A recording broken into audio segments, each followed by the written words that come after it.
Do you feel like all your diet efforts backfire and instead cause you to gain weight? Well, the goals you're setting for yourself may be unrealistic, causing you to fail. Fitness expert Nick Parker joins us now to explain how you can break through that ceiling. Good morning, Nick. Always good to see you, man. Good to see you too. Good to be here. You say people fail because they don't fully commit. What do you mean by that? Yeah, I want to paint a picture for you. So, like, for example, a lot of the moms we train, she's in her closet, she's going through her clothes and nothing fits, so she gets upset and she's throwing stuff around and she's frustrated and she's like, that's it, I've got to lose weight. So that's where it starts. That's what we call the trigger point. So all of a sudden the mind starts going, she wants to lose weight, but she hasn't officially written down any goals. She's thinking maybe 20 pounds, whatever will get me back into my clothes. So she half-heartedly kind of wings it, starts putting together a little bit of a grocery list, maybe eats healthy for a couple days, and then maybe gets on an exercise program for a couple days. But what happens after that? She falls right off. Well, why is that? It's because she didn't fully commit and immerse herself into that goal. She didn't dive in and really get involved. So that's part of the biggest problem is we just don't really get immersed into it. So what can you do? What's the one thing you need to do then? Because you've made the decision, okay, I need to lose some weight, but somewhere there's a drop off there. Is it as simple as just writing down your goals and saying, no, it's more than that, but let's go through this. The first one would be is determine. Determine how much exactly you want to lose, and you normally hear a range. You normally hear, I'd like to lose between maybe 20 and 30 pounds.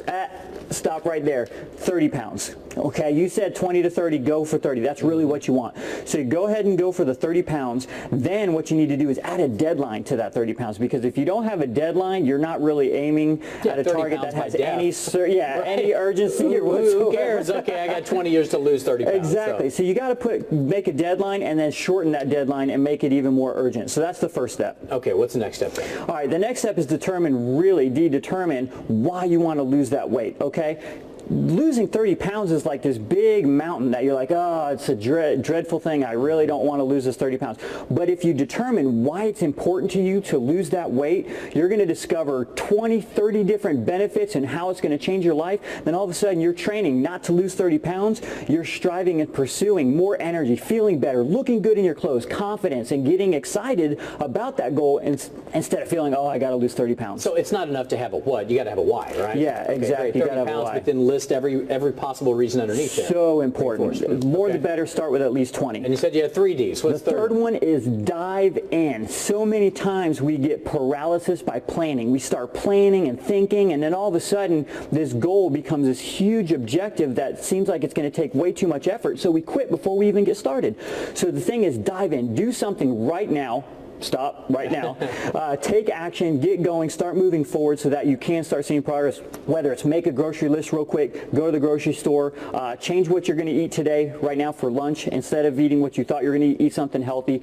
Go ahead and exercise in the next 10 minutes. Do something to start triggering that action and figure it out as you go. Yeah, and it's tough. If you still have all the bad food around the house, gotta go. Because bad food is easy, Clean out the pantry. Dive in. Start cleaning out. Are you cleaning out your pantry right now?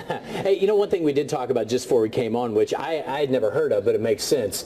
Change your passwords on your computer programs to your goals. I read it the other day and I thought that's brilliant, because you make a goal of, I want to get down to 175. Right. And then you forget it. If you write that down or have to log in 10 times a day, so true. You've reinforced it, and you say you already do that. Yeah, I do that. I use that in a lot of areas of my life. All my passwords, now I'm going to get hacked all the time. Right. But it's true. I use Nick my Parker password. 192. It's important to do that, because if your goals are not in front of you on a regular basis, you're going to really get apathetic. I actually write my goals down every day before I go to bed. So it's important for you to keep them in front of you and revisit them over and over, and changing your password to your goals is a great way to do that. Because you forget. Yeah, you easily forget. That's so good stuff. I like it. Go get them. All right, Nick. Hey, you got a website people can check out? How can they get in touch go to nickparkersbootcamp.com, nickparkerfitness.com. You can learn more, see more blogs like that. Hope you're motivated. Nick, good to see you. All right, appreciate it.